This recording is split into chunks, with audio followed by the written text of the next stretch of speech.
ಜೈ ಚಿದಂಬರ ಗುರು ಬಂದರೆ ನಾವಿವತ್ತು ಹಿಂದೂ ಕ್ಯಾಲೆಂಡರ್ನ ಆಷಾಢ ಮಾಸದ ಕೊನೆಯ ದಿನದಂದು ಆಚರಿಸುವ ಅತ್ಯಂತ ಪವಿತ್ರ ಹೆಣ್ಮಕ್ಳಿಗಂತೂ ವಿಶೇಷವಾಗಿ ಮೊದಲನೇ ಹಬ್ಬ ಅಂತಲೇ ಸ್ಟಾರ್ಟ್ ಆಗೋದು ಇಲ್ಲಿಂದ. ಇದನ್ನು ಮುಖ್ಯವಾಗಿ ಕರ್ನಾಟಕದಲ್ಲಿ ವಿವಾಹಿತ ಅವಿವಾಹಿತ ಅಂದರೆ ಮದುವೆ ಆಗಿರೋರು, ಮದುವೆ ಆಗದಲ್ಲೇ ಇರೋರು, ಮಹಿಳೆಯರು ತಮ್ಮ ಪತಿ ಹಾಗೂ ಸಹೋದರರ ದೀರ್ಘಾಯುಷ್ಯಕ್ಕೆ, ಆರೋಗ್ಯ ಮತ್ತು ಯಶಸ್ವಿಗೆ ಅತ್ಯಂತ ಶ್ರದ್ಧೆಯಿಂದ ಆಚರಣೆ ಮಾಡುವಂಥ ಹಬ್ಬ ಇದು. ಈ ಹಬ್ಬದ ಆಚರಣೆ ಹಿಂದೆ ಸ್ಕಾಂದ ಪುರಾಣದಲ್ಲಿ ಕೂಡ ಸುಮಾರು ದಂತಕಥೆ ಇದೆ. ಮುಂಚಿನ ಕಾಲದಲ್ಲಿ ಒಬ್ಬ ಬಡ ಬ್ರಾಹ್ಮಣ ದಂಪತಿಗಳು ಕಾಶಿ ಯಾತ್ರೆಗೆ ಹೊರಡಕ್ಕೆ ನಿರ್ಧಾರ ಮಾಡಿರ್ತಾರೆ. ಆದರೆ ದಾರಿಲಿ ತಮ್ಮ ಯುವ ಮಗಳನ್ನು ಕರ್ಕೊಂಡೋಗೋದು ತುಂಬ ಕಷ್ಟ ಆಗುತ್ತೆ ಅವ್ರಿಗೆ. ಆಕೆನ ಅಲ್ಲಿನ ರಾಜ್ಕುಮಾರ ಒಬ್ಬನಿಗೆ ಕೊಟ್ಟು ಮದುವೆ ಮಾಡೋಕ್ಕೆ ನಿರ್ಧರಿಸ್ತಾರೆ. ದುರಾದೃಷ್ಟವಶತ್ ಆ ರಾಜ್ಕುಮಾರ ಮದುವೆ ಮುಂಚೆನೇ ಮರಣ ಹೊಂದುತ್ತಾನೆ. ಆದರೆ ವಿಧಿ ಇಲ್ಲದ ಆ ಬ್ರಾಹ್ಮಣ ಕನ್ಯೆಯನ್ನು ಸತ್ತ ರಾಜ್ಕುಮಾರನಿಗೆ ಮದುವೆ ಮಾಡಿಸಿ ದಂಪತಿಗಳು ಕಾಶಿಗೆ ಹೊರಟೋಗ್ಬಿಡ್ತಾರೆ.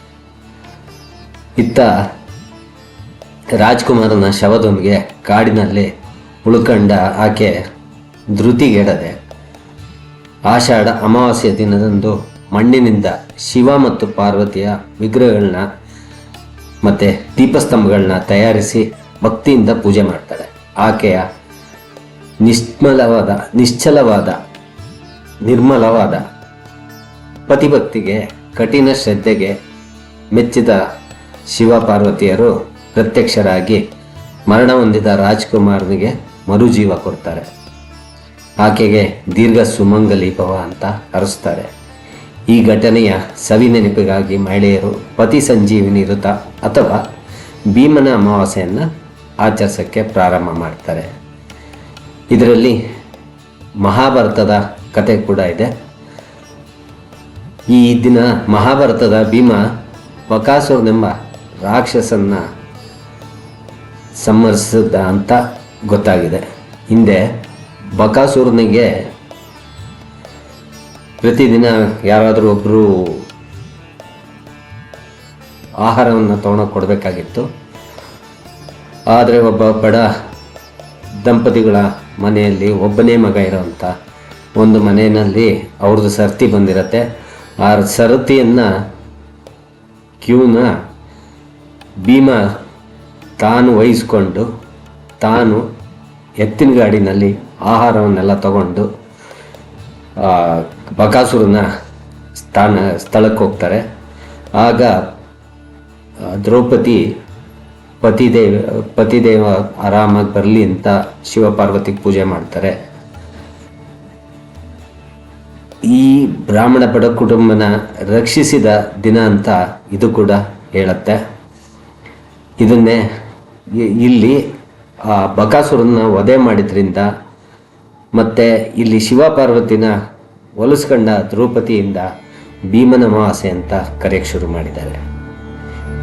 ಇವತ್ತು ವಿವಾಹಿತ ಮಹಿಳೆಯರು ಬೇಗ ಎದ್ದು ಉಪವಾಸ ಮಾಡಿ ತಮ್ಮ ಪತಿನ ದೇವರಂತ ಭಾವಿಸಿ ಅವ್ರ ಪಾದ ಪೂಜೆ ಮಾಡಿ ಆಶೀರ್ವಾದ ತಗೊಳ್ತಾರೆ.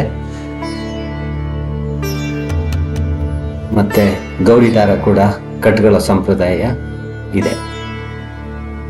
ಮತ್ತು ಸಹೋದರರು ಮತ್ತು ಗಂಡಂದರು ಇದರಲ್ಲಿ ಹೊಸ್ಲೆಯ ಮೇಲೆ ಹಿಟ್ಟಿನಿಂದ ಕಲಸಿರುವಂಥ ಹೂರ್ಣಕ್ಕೆ ಕಾಯಿನ್ಗಳನ್ನ ಹಾಕಿ ಅಥವಾ ತಮಗಿಷ್ಟ ಆದಷ್ಟು ಹಣವನ್ನು ಸಹೋದರರ ಕೈಲಿ ಭಂಡಾರ ಅಂತ ಹೊಡಿಸ್ತಾರೆ. ಈ ಭಂಡಾರ ಹೊಡೆಯೋದು ಕೂಡ ಸಹೋದರರಿಗೆ, ಗಂಡಂದರಿಗೆ ಒಂದು ತಂಗಿರ ಕೈಲಿ ಇದನ್ನು ಮಾಡಿಸ್ತಾರೆ. ಅವ್ರಿಗೂ ಒಂದು ಆನಂದ ತರುವಂಥ ದಿನ. ಇದರಲ್ಲಿ ಸಹೋದರಿಯರು, ಪತ್ನಿಯರು ತಮ್ಮ ಗಂಡಂದರಿಗೆ ಕಾಣಿಕೆ ಕೊಡುವಂಥ ರೀತಿಯಲ್ಲಿ ಈ ರೀತಿ ಕೊಡ್ತಾರೆ ಅವರು. ನಾವು ನಾಗರ ಪಂಚಮಿನಲ್ಲಿ ತನಿ ಎರೆದಾಗ ನಾವು ಅವರಿಗೆ ಕಾಣಿಕೆ ಕೊಡುವಂಥ ದಿನವಾಗಿರುತ್ತೆ. ಇಲ್ಲಿಗೆ ಆಷಾಢ ಮಾಸ ಸಾಮಾನ್ಯವಾಗಿ ಶೂನ್ಯ ಮಾಸ, ಅಶುಭ ಅಂತ ತಿಳ್ಕೊಂಡಿರ್ತಾರೆ. ಈ ಅಮಾವಾಸ್ಯೆಯ ಮುಕ್ತಾಯದೊಂದಿಗೆ ಅಶುಭ ಕಾಲ ಮುಗಿದು ಶ್ರಾವಣ ಮಾಸದ ಶುಭ ದಿನಗಳು ಪ್ರಾರಂಭ ಆಗುತ್ತೆ. ಹೀಗೆ ಪತಿಯ ದೀರ್ಘಾಯುಷ್ಯ ಮತ್ತು ಸಹೋದರರ ಯಶಸ್ವಿಗಾಗಿ ಆಚರಿಸ್ತಾ ಇರುವಂಥ ಭೀಮನ ಅಮಾವಾಸ್ಯೆಯ ಆಷಾಢದ ಶೂನ್ಯ ಮಾಸನ ಮುಗಿಸಿ ಶ್ರಾವಣದ ಶುಭ ದಿನಗಳನ್ನ ಬರಮಾಡಿಕೊಳ್ಳುವ ಸಂಕೇತ ನಿಮಗೂ ಶುಭಕರವಾಗಿರಲಿ ಅಂತ ಹಾರೈಸ್ತಾ, ನಿಮಗೆ ಈ ಮಾಹಿತಿ ಇಷ್ಟವಾಗಿದ್ದರೆ ದಯವಿಟ್ಟು ವಿಡಿಯೋನ ಲೈಕ್ ಮಾಡಿ, ಶೇರ್ ಮಾಡಿ, ನಮ್ಮ ಚಾನಲ್ಗೆ ಸಬ್ಸ್ಕ್ರೈಬ್ ಮಾಡೋದನ್ನು ಮರಿಬೇಡಿ. ನಿಮ್ಮೆಲ್ಲರಿಗೂ ಭೀಮನ ಅಮಾವಾಸ್ಯೆಯ ಆರ್ಥಿಕ ಶುಭಾಶಯಗಳು. ಧನ್ಯವಾದಗಳು. ಜೈ ಚಿದಂಬರಂ.